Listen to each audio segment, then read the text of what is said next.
I'm going to start with a question, and let's see if we can start with, I'm going to start with my story, as I mentioned about me. Now, here's a question. When a child gets molested or molested or raped from the age of 5 years old, how can a child express to an adult that someone touched them? How should they start? How should they say that? And I'm going to ask our traumatic expert to Crystal to answer that. And then I'm going to go to the lawyer, Yolanda. So I'm going to ask Crystal, how can a child speak?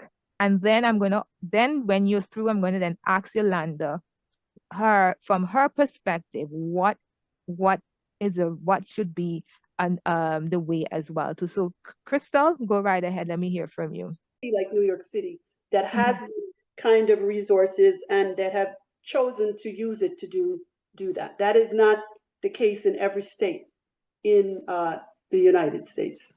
Okay. So I'm going to bring on Martina Johnson because she's a journalist, a Caribbean journalist. And then listen, Mhm. because listen what you're saying, okay, in the New York state, and it obviously doesn't apply, every state have this own law as well. I want Mhm. to hear from Martina Johnson, from from covering stories like these.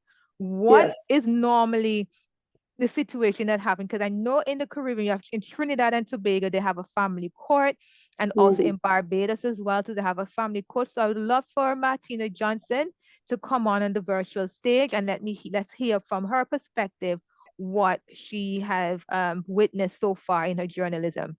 Martina, how are you? I'm great. Good afternoon, everyone. Thanks for having me.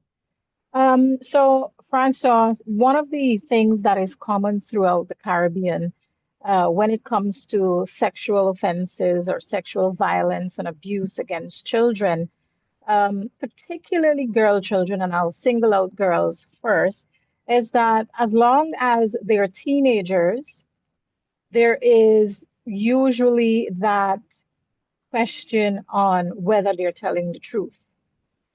There's usually that question of their integrity. There's usually that question from their own family members. Are you sure this could have not been the case?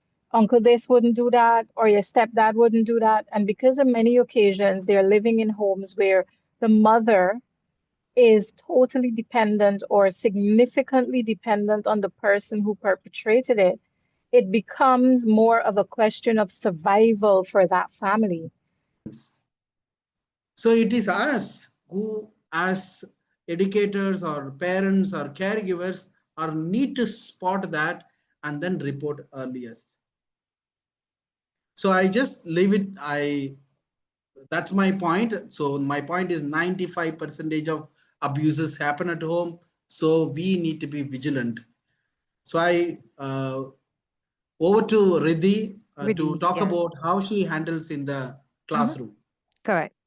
Go ahead, Riddhi. Hello, everyone. Oh, I really have goosebumps listening to all of the experiences, and I'm really happy to be a part of this event.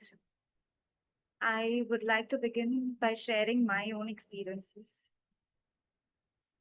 I didn't have words back then, only fear and the vivid memory of getting down midway from a bus to escape from someone who wouldn't stop touching me. My name is Riddhi, a special educator and a CODA, a child of deaf adults. Today, I am speaking for every deaf child who didn't have the courage to speak up. This topic, sexual harassment, is deeply personal to me too.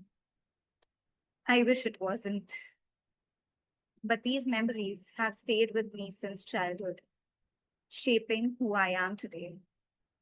I still clearly remember the afternoon when I was about 12 years old, traveling back home from school on a local bus in Mumbai.